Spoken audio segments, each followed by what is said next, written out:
Hi everyone, hope you're all doing well. Welcome to this US portfolio review. So today I'm going to go through my US portfolio and show you how it's all doing. I did my UK one a few days ago and this is the US one. Apologies, there's been no video for a few days. I've just been absolutely busy, really busy at work. I've been doing free exclusive videos on the Patreon, so I had to dedicate a bit of time to do that as well, which if you want to see, you can join the Patreon with the link in the description. That's where I also post what I'm buying and selling in real time as well. So apologies for that, but we'll get on to the US portfolio. So I do this US portfolio. I used to do it every month, but it just wasn't that popular anymore, so I took it down to 3 months. I do it every month on the Patreon though, so you can see it on the Patreon every month if you still want to see it every month.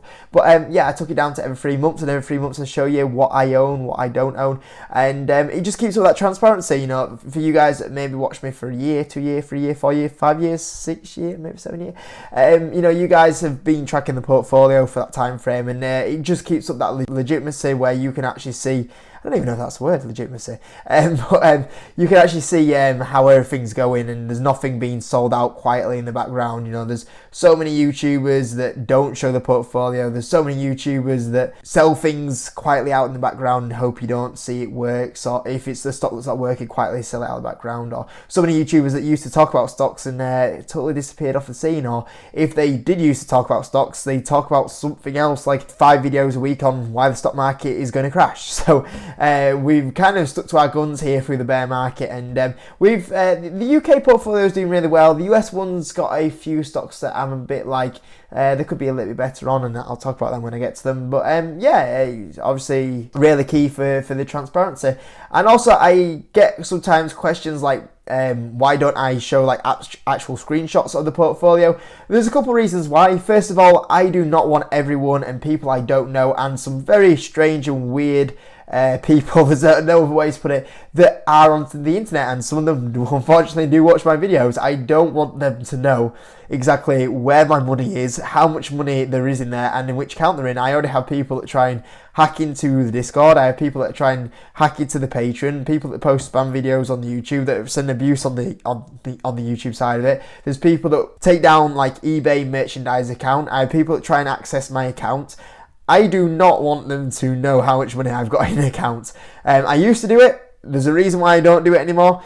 So it's something that I have done. I'm definitely not going to do it anymore. And also for a bit of privacy, like you can see the position sizes, what positions they are. Sometimes people want to know what you've had for your dinner on Wednesday night. Like there's some information that you want to keep out there from the internet, and my opinion will not change on that one. So yeah, that's also something that I wanted to address here. This is obviously positions that I still have open. You know, there's no positions here that are closed, and you know, profits that we've taken, for example. So the other thing as well is that I always focus on making money. I'm here, I'm not here to sell courses that are $1,000. Generally my priority is to make money. So I could have an account that looks a lot prettier than what it is by just you know, not averaging up on positions. You know, the likes of JD.com, for example, is a company that I have averaged up on. If I wanted to, I could still hold my shares from $21 when they went up, you know, 300%, and I could have shares up a lot more than what they are, but I still average up on them. Pinterest, you know, a stock that I averaged up on, and at one point, you know, I had my shares up over 400%, but I averaged up on them. In mode, I could have a pretty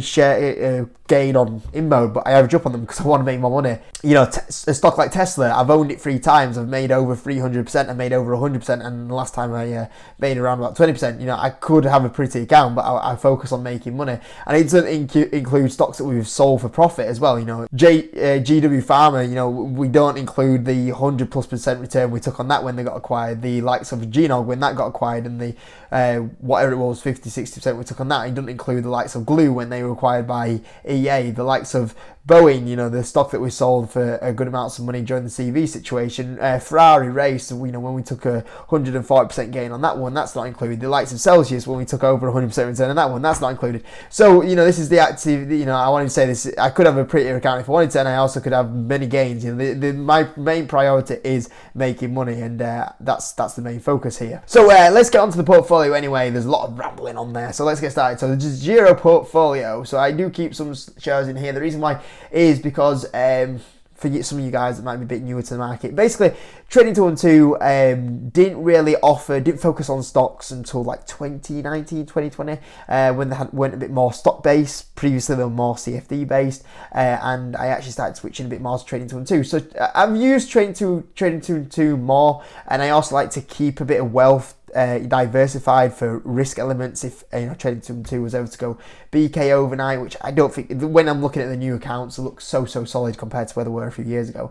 So there's a bit of security why I have two accounts, and also because trading 212 only focus on stocks more like 2019, 2020, because I was buying stocks before 2019, 2020. Giro was the platform that I used to use in like 2016, 2017, 2018, 2019 really. So there's a few stocks in there for that reason, and sometimes there was some stocks that weren't offered on trading 212 that I could buy in Giro. So let's get started. So we've got Alibaba. Alibaba's down 37%. A few people have asked, like, why don't I buy a bit more in Alibaba? It was a stock that when there was a lot of pain in the likes of 2018, and a lot of Chinese stocks got really killed in that period of time. You had Alibaba that was down 30-40%.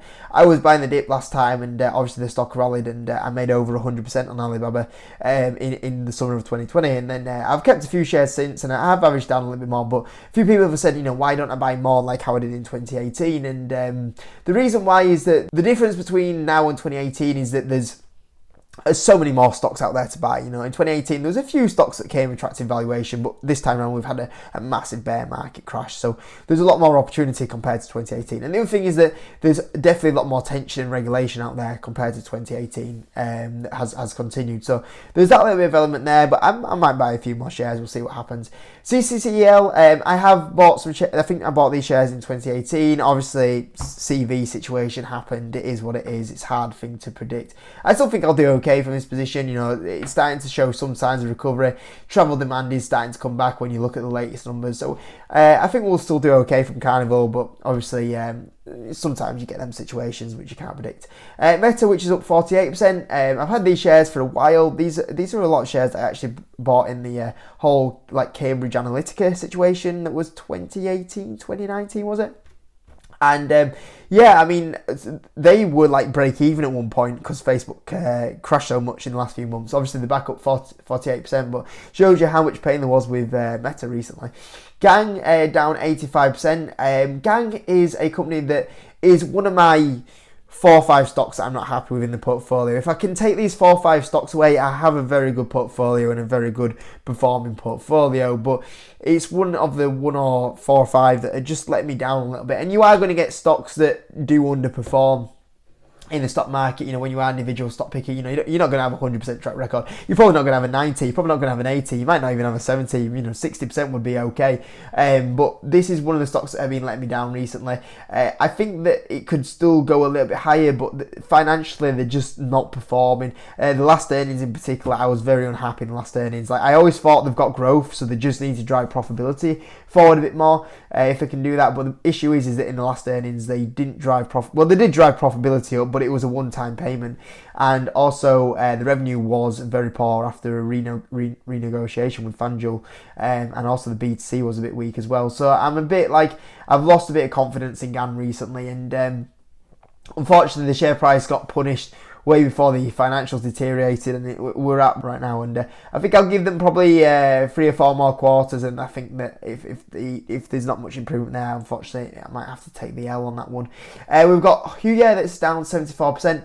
Huya is a stock that I think is still, I don't know why, let's refresh it. It was up 4% in pre-market. It brought some earnings out, and the earnings were actually pretty decent. Okay, so from where it opened, the actual stock's down 7% today. That's absolutely crazy. But this is, it's $3.19, and when you look at the cash that they have on the balance sheet, they've got basically nearly double what the market cap is on Huya, which is crazy. So I'm not taking anything less than like $7 for Huya, which is also what the cash is worth on the balance sheet alone. Here itself, like, it's a good platform. The users are still growing. The problem is they're having trouble now monetizing it. They've been absolutely slapped with regulation. The game limiting the new games that are coming out. You've had the streaming situation. You had the merger that was blocked. I never expected China to go this hard on this company, and they have done, and it's absolutely killed them. So the issue is now is, can they kind of bounce back from this issue? That's the ultimate thing. And with advertising as well being really low, it's just had so many things that have not worked out for it. The company itself is still good, but they've just had so much regulation slapped on them, which has been so frustrating. So hopefully they can turn it around and still make some money out of the users, because the user growth is still still doing very well. But it's been a bit of an unfortunate time for this one. But I think they can still. I can't sell at these levels. This is just crazy low. JD.com, like I said, I've had JD.com for ages. I mean, I remember the time we were taking 300-400% returns from JD.com. It's up 49% now. I have started averaging up on that position a little bit more now. I've not really, I haven't bought any JD.com since 2018. So this is the first time in 5 years I've started buying JD.com, which says a lot. So yeah, I have buying more shares, and I am starting to average up on that position. Microsoft, same again. This is a position that I don't think I've bought for 5 years, maybe. It used to be my largest position. It was my largest position through the likes of 2016, 17, 18, 19. I think Facebook maybe came in 2020. So Microsoft was one of my largest positions for a good 3-4 years, and even though I've sold half my position off in the last few years, and I've took some really good profit off it, I just keep that there because I think it's Microsoft. It's still going to do very well in the next few years. So yeah, that's been a very good performer. Pinterest had a bit of a bump or bump down in the last few weeks after the earnings. I thought the earnings were actually okay, but yeah, it's having a bit of a choppy time, as a lot of marketing companies are at the moment. But yeah, I mean, even though it's had a bit of a bumpy time, it's still been a very good performer for us. Many of you guys that probably watch the YouTube channel, I'm sure you remember the times we were taking 300-400% return from it, which is absolutely crazy. TDoc down 78%. Even though this is down a fair bit and has been a bit of a bad performer, I'm still not worried about it. I think they can still drive profitability up. I think they can still drive revenue up. The issue is that they've not kicked on from the CV boom like I thought they would and really maximise it, and especially with the Livongo deal. What a poor deal that's been for the company. So yeah, there's not been. I've always been more focused on Hims. I said Hims is a far better opportunity right now than TDoc, and that has paid off. But yeah, it's not performed as much as what I hope it would. But I think we'll still do okay from TDoc. Fees is up 50%. Obviously, been a really good performance for us. Disney's down a fair bit at the moment. It's had a bit of a bump down because of the whole situation with the earnings, and it had a bit of a drop off there. So I'm just holding that one at the moment. Going on to the trading 2 and 2 portfolios. We've got Alibaba again. We talked about that one on the other portfolio, so I might average down a bit more on there. Google, which is up 12%. That was a stock that that was my number one priority for a long time after the AI dip, and it's gone up a little bit now. We're up 12% on that position, and I won't buy until it comes down a bit more. If it does come down a bit more, so we'll see what happens there. Beyond Meat, so we talked about we talked about Gang earlier being one of the 4 or 5 companies that are letting me down a little bit in this portfolio. Beyond Meat's the other one, one of the other ones. It's been a stinker at 89%. They've absolutely had a shocking year last year, with gross margins declining, taking bad partnerships on, the whole category they're in deteriorating. Yeah, hopefully they can turn things around, because I do still like the product, I do like the brand, and they still have very good partnerships with the likes of McDonald's. The last earnings actually was a lot better. Not good enough, but a lot better. So we'll see if they can turn it around. They have shown some positives recently, so we'll keep an eye on that one. Corsair down 25%. This company looks like it's kind of kicked out all its tough numbers now from the whole CV situation, and the last update they did was actually really good. So if they can still do that, there's one part of the business that's still lagging, and if that comes back, we should see Corsair do really well. DK, which we're down 16% on. Pretty much getting towards break even on that one. This was a stock that absolutely got plummeted. I think we were buying DK at $50 and then it just went 40, 30, 20, 10. So I've just been averaging down with it, and obviously now that this market has stopped selling it off and it's been having a rally, we're back to break even. But with all things considered, that doesn't really bother me. I'm in DK for the next 5-10 years, and when I think about where it's going to be in 5-10 years, it's going to be up. It's going to be up a lot more than what it's down. So we'll see what happens there. EHang, obviously, you guys know that's a very high risk play that I have, which I'll tell you in 10 years if that works out or not, but if unmanned drones come major, that company's going to do really well. That was basically why I bought that one.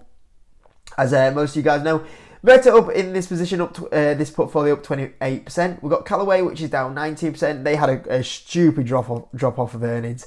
I think a few people asked me on the stocks I'm buying, like, why wasn't Callaway in there? Because it dropped off earnings. Well, the one on the video on the stocks that I'm buying, that's from the 1st of April to the 1st of May. Obviously, Callaway dropped on the, was it the 10th, 12th of May? So it wasn't, that period of time wasn't in that video. I'll let you know now. I did buy Callaway after the dip. So obviously you'll see that in the next stocks I'm buying video when I do that for June.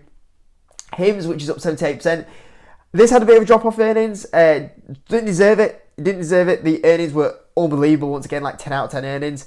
So yeah, I'm just happy to hold that. I've took a little bit of profit off the table, just over 100%, just to take some profit and reinvest it in other places. But the rest of it, I'll probably hold for 5-10 years. In mode, I could be up a lot more than this, but I keep averaging up on the position. I've had this company for 3 years, I think now. I think even now it's just a crazy, crazy low valuation. Planet 13, that was a bit of... I've got 2 high-risk stocks in my portfolio. I always like having a couple of high-risk stocks, just because they can either boom or bust. And at the moment, both of these are bust, but very quickly they can boom, and we'll see what happens in the long term. And that was just some exposure into the MJ space, and hopefully, they've had 2021 was a good year, 2022 wasn't a good year. Hopefully they open up some new venues and they do really well. Mercado Libre up 35%. This has been a bit of a newer position that I have started buying. Would like to have more shares if I can, but it needs to come lower. But this has done very well. This is one of my newer stocks in the likes of 2022. There's this blurred out one here. The reason why it's blurred out is because it's a new stock, and I've not talked about it on the YouTube channel yet. But for you guys, they're on the Patreon and Discord. Obviously, you guys know what stock that is, and I won't reveal that one for a couple of weeks. But I would like to build that up a little bit more. PayPal, which is down 26%. This is like number one priority right now. PayPal at $60, number one priority. This could come a really, really big position, so don't be surprised if you see that start building up. Shopify, which is down 11%, about break-even-ish on that one. Hopefully they carry on doing really well going forward. We got Skills, which is the other one of the stocks that are just letting me down a little bit. We talked about Beyond Meat, and we talked about Gang. Skills is the other one where financially I'm just like, it's not great. They brought out the earnings, and I thought the Q1 wasn't great. So, same again, I'm going to give them a bit longer to show some signs of improvement. They've got a cash balance for it. They've got a good cash balance, but they're cutting costs at the moment. But the revenue drop off from the cut of costs, the cuts of costs is getting bigger than what I thought it would be. I thought they'd be able to maintain some revenue a bit more than what they are doing, and it's not happening. So a little bit worried for these guys. So we'll keep an eye on that one. Block is down 51%. They got hurt massively because of the short report. So give it a couple of months. That will recover as soon as that short report's blown over. It's had a bit of a crazy drop off. The earnings that they just brought out were really good as well. Walgreens, that's down 7%. Obviously, a bit of a new dividend turnaround position that I'm building up. Got some Disney shares here that is down 8%. Obviously, a little bit down after the earnings that recently came out. And Turtle Beach, which is down 39%. This was only down like 20% until like the last few days, and it's had a big drop in the wrong direction. But their recent earnings showed really good signs of life. So a bit surprised there to see that coming down. So I'll watch that one, because if the financials keep improving and do the outlook that they're suggesting, that could be quite an interesting opportunity overall. So yeah, overall, I'm not as happy with the US portfolio as the UK portfolio. The UK portfolio is absolutely smashing it. The US market, US portfolio, obviously we have gone through a bear market, so there is to be some pain expected here. But there's just if I can sort out the situation with Beyond Me, Skills and Gang, those are the 3 stocks that let me down, and take them 3 out, and we'll see what happens there. I'm really happy how the portfolio has performed from stocks that we've sold, and is performing when you look at the moment. DK's back to break even now. You got Google that's starting to kick on a little bit. You got likes of Meta that's recovered really well. Hims that's lifting the portfolio. Mercado Libre, one of the new ones up. Inmo that's lifting the portfolio up. You've got the likes of Microsoft still, kicking it. You've got likes of J.com that obviously still keeping some of the gains up, and Visa. So Yeah, obviously when we get out of this bear market situation, a lot of these stocks will do very well and will kick on very well. Like I said, there's only the situation around them three companies really that aren't performing that I need to sort out within the next kind of 16 months, 12, 18 months, sorry. But yeah, I'm quite happy how everything's going overall, and when we do get on the next kind of bull cycle and the bull run, and when we do have the S&P at all-time highs, there'll be a lot of these positions doing really well. So yeah, overall, like there's a few stocks that I'm here, like PayPal that I've still got room to average down on. I've got the opportunities to buy some more shares, and then I've also got the situation with just rebalancing through some positions that I'm not so happy with in the coming few months, and we should be back on track with a decent portfolio here anyway. So anyway, I hope you enjoyed it. Hope you enjoyed the transparency with me sharing the portfolio with you as always, guys, and see you in a bit.